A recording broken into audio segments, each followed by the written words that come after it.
আসসালামু আলাইকুম বন্ধুরা, আশা করি সবাই সুস্থ আছেন। বন্ধুরা, স্ক্রিনে বর্তমানে আপনারা যে পারমাণবিক স্থাপনাটির দৃশ্য দেখছেন, এটি ইরানের বুশেহর পরমাণু বিদ্যুৎ কেন্দ্র। ইরানের একমাত্র চালু পরমাণু বিদ্যুৎ কেন্দ্র এবং দেশের শান্তিপূর্ণ পরমাণু কর্মসূচির প্রতীক। এটি পারস্য উপসাগরের তীরে যে বুশেহর প্রদেশ রয়েছে তার হালিও এলাকার শহর থেকে 18 কিলোমিটার দক্ষিণে অবস্থিত। দেখুন, যদিও 1970 সালের দিকে তৎকালীন ইরানের যিনি শাসক ছিলেন রেজা পাল্লেভি, তার আমলে এটা শুরু হয়েছিল। জার্মানির কোম্পানি ক্র্যাফটওয়ার্ক ওয়ার্ক ইউনিয়ন সিমেন্স এটাকে তৈরি করার জন্য কাজ করেছিল। তবে এটা ইসলামী বিপ্লবের পর তৈরি হয়নি। এরপর ইরাক যুদ্ধ দীর্ঘ সময় কিন্তু এটা পুরোপুরিভাবে অকেজো ছিল। 1995 সালে রাশিয়ার রোসোটম আনুষ্ঠানিকভাবে চুক্তি করে এর কাঠামো তৈরির উপর রাশিয়া তাদের বিখ্যাত যে VVER-1000 টেকনোলজির যে নিউক্লিয়ার রিঅ্যাক্টর রয়েছে সেটা যুক্ত করে। 2011 সালে এর কাজ শেষ হয়। 2013 সালে পূর্ণাঙ্গ কমার্শিয়াল অপারেশনের মাধ্যমে বিদ্যুৎ উৎপাদন শুরু হয়। দেখুন, ইরানের যে পরমাণু কর্মসূচি রয়েছে তার জন্য এই বিদ্যুৎ কেন্দ্রটি খুবই গুরুত্বপূর্ণ, কারণ ইরানের দাবি অনুসারে তাদের যে ইউরেনিয়াম এনরিচমেন্ট প্রোগ্রাম সেটা শান্তিপূর্ণ। এই বিদ্যুৎ কেন্দ্রের জ্বালানি যোগান দেওয়ার জন্যই তারা ইউরেনিয়াম এনরিচমেন্ট করছে। এছাড়াও রাশিয়ার সঙ্গে আরও কয়েকটি পারমাণবিক বিদ্যুৎ কেন্দ্র তৈরি করারও তাদের চুক্তি রয়েছে। ইরান মোট 20,000 মেগাওয়াট বিদ্যুৎ এই পরমাণু কেন্দ্র থেকে উৎপাদন করতে চায়, যেটা ধাপে ধাপে রাশিয়া করবে। এখন যুক্তরাষ্ট্র এবং ইসরায়েল এই পুরো বিষয়টাকেই কিন্তু বিতর্কিত অভিযোগ করে খুব জটিল করে ফেলেছে।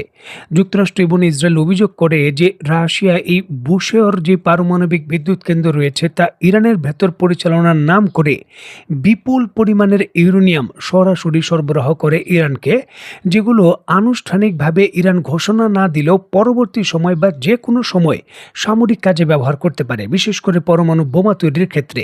এই জন্যই কিন্তু ইসরায়েল বারবার রাশিয়াকে সতর্ক করছিল এই বুশেহর যে পরমাণু বিদ্যুৎ কেন্দ্র রয়েছে সেখান থেকে তাদের বিজ্ঞানী এবং নাগরিকদের সরিয়ে নেওয়ার জন্য। দেখুন, তীব্রভাবে এই বিদ্যুৎ কেন্দ্রে হামলার যে ঝুঁকি সেটা প্রথম থেকেই ছিল। তবে এটা একটা রেড লাইনের মতো, যেহেতু এই বিদ্যুৎ কেন্দ্রে অন্তত পক্ষে প্রায় 2টি নিউক্লিয়ার রিঅ্যাক্টর অ্যাক্টিভ রয়েছে, যেগুলো যে কোনো ধরনের ক্ষতি হলে, নিউক্লিয়ার লিক করলে এই পুরো মধ্যপ্রাচ্যে পারমাণবিক যে বিষক্রিয়া রয়েছে সেটা ছড়িয়ে পড়তে পারে, রেডিয়েশন ছড়িয়ে পড়তে পারে, যার জন্য হামলার ক্ষেত্রে প্রচুর ধরনের প্রতিবন্ধকতা ছিল, একটা রেড লাইন ছিল। এছাড়াও এই বিদ্যুৎ কেন্দ্রে হামলা করলে ইরান পাল্টা ইসরায়েলের পরমাণু স্থাপনায় হামলা করতে পারে, যেটা এখন পর্যন্ত তারা করেনি, সেই ঝুঁকিও কিন্তু ছিল। যেহেতু ইসরায়েল সেই রেড লাইন বা যে ব্যারিয়ারটা ছিল সেটা ভেঙে ফেলেছে, অবশেষে ইরানের পারমাণবিক বিদ্যুৎ কেন্দ্রে ইসরায়েল শক্তিশালী হামলা করেছে।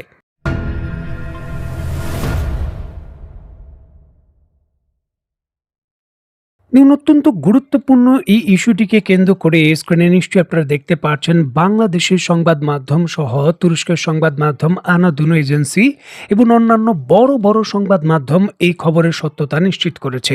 ইরানের এই বুশেহর নিউক্লিয়ার পাওয়ার প্ল্যান্টের যে নিউক্লিয়ার রিঅ্যাক্টর রয়েছে তার 350 মিটার দূরে সরাসরি ইসরায়েলের প্রজেক্টাইল হিট করেছে। দেখুন, অত্যন্ত গুরুত্বপূর্ণ এই হামলার বিষয়ে উদ্বেগ জানিয়েছে জাতিসংঘ এবং তারাও কিন্তু এই হামলার বিষয়ের সত্যতা নিশ্চিত করেছে। যদিও ইসরায়েল এবং যুক্তরাষ্ট্র আনুষ্ঠানিকভাবে এই হামলার বিষয়ে কোনো দায় দায়িত্বের বিষয়ে স্বীকারোক্তি তারা দেয়নি, তারা যে হামলা করেছে এটা স্বীকার করেনি। তবে ইসরায়েলের ড্রোনের মাধ্যমে এই হামলাগুলো হয়েছে সেটা নিশ্চিত করা যাচ্ছে।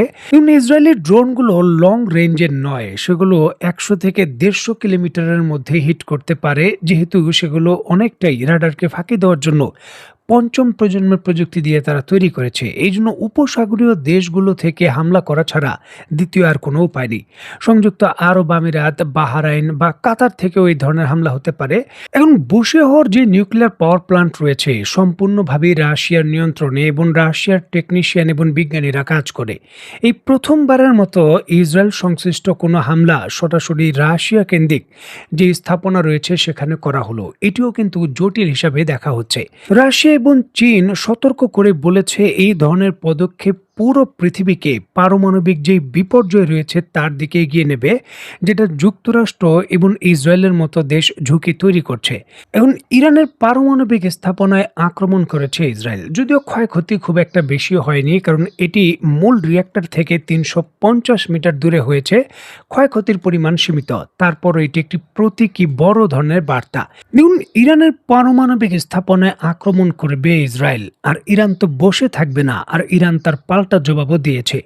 তেল আবিবের কাছে ইসরায়েলের অন্যতম গুরুত্বপূর্ণ যে নিউক্লিয়ার রিসার্চ সেন্টার রয়েছে, যদিও সেখানে বড় আকারে পারমাণবিক ইকুইপমেন্টের মজুদ নেই, তবে এটা একটা রিসার্চ সেন্টার।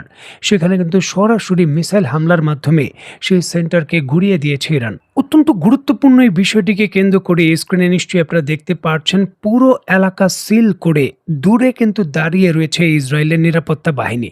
তারা কিন্তু ওই অঞ্চলের ভেতর প্রবেশ করছেন না, কারণ সেখানে নিউক্লিয়ার রেডিয়েশন থাকতে পারে, যার জন্য কিন্তু তারা অনেকটা দূরে অবস্থান করছেন।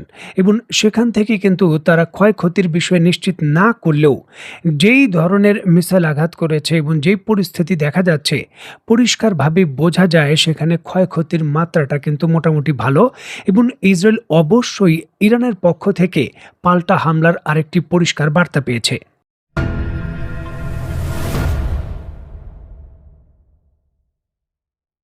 দেখুন, এই যে ইসরায়েল সরাসরি ইরানের নিউক্লিয়ার পাওয়ার প্ল্যান্টে আক্রমণ করলো প্রজেক্টাইল দিয়ে, পাল্টা হামলা শুরু করেছে ইরান, এবং তারাও ইসরায়েলের যে নিউক্লিয়ার রিসার্চ সেন্টার রয়েছে সেখানে আক্রমণ করেছে।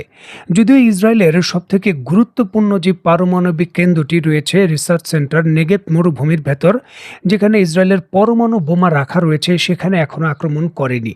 তারপরও কিন্তু এটি অত্যন্ত ঝুঁকিপূর্ণ। সামরিক বিশেষজ্ঞরা বলছেন যে মধ্যপ্রাচ্যের যুদ্ধ ধীরে ধীরে পারমাণবিক যুদ্ধের দিকে রূপ নিচ্ছে এবং সেটা অগ্রসর হচ্ছে।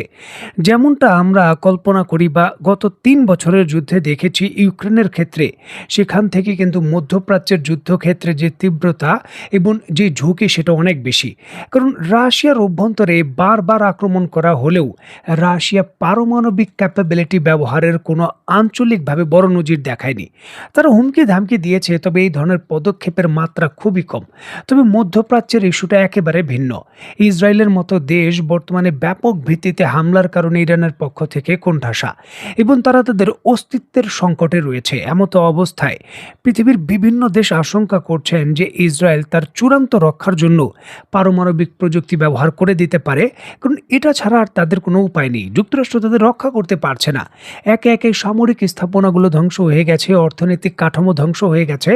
এমতো অবস্থায় ইরানের বিরুদ্ধে যুদ্ধ থামানোর জন্য পরমাণু অস্ত্র ব্যবহার করা বা হুমকি তৈরি করা ছাড়া আর কোনো উপায় নেই। আর এই জন্যই কিন্তু প্রথম ধাপের যেই বলতে পারেন যে পরিস্থিতি পর্যবেক্ষণের যে হামলা, সেটাই কিন্তু হয়েছে ইরানের এই পরমাণু স্থাপনায়, আর যেটি মোটেও ভালো কিছু নয়।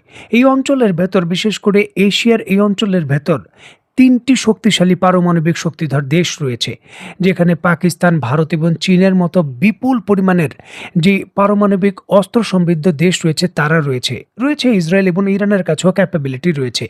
সুতরাং পারমাণবিক যুদ্ধ একবার শুরু হলে বা কোনো হামলা হয়ে গেলে চেন রিয়াকশনে কিন্তু সেটা আর থামানো যাবে না। সুতরাং আমরা বলতেই পারি মধ্যপ্রাচ্যের পরিস্থিতি ঝুঁকিপূর্ণ পরিস্থিতির দিকেই যাচ্ছে।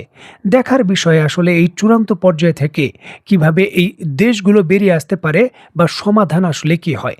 তো বন্ধুরা, আজকের মতো বিদায়। নতুন কোনো ভিডিও নিয়ে আবার দেখা হবে। সে পর্যন্ত সবাই ভালো থাকবেন, সুস্থ থাকবেন এবং বাংলাদেশকে ভালোবাসবেন। আল্লাহ হাফেজ।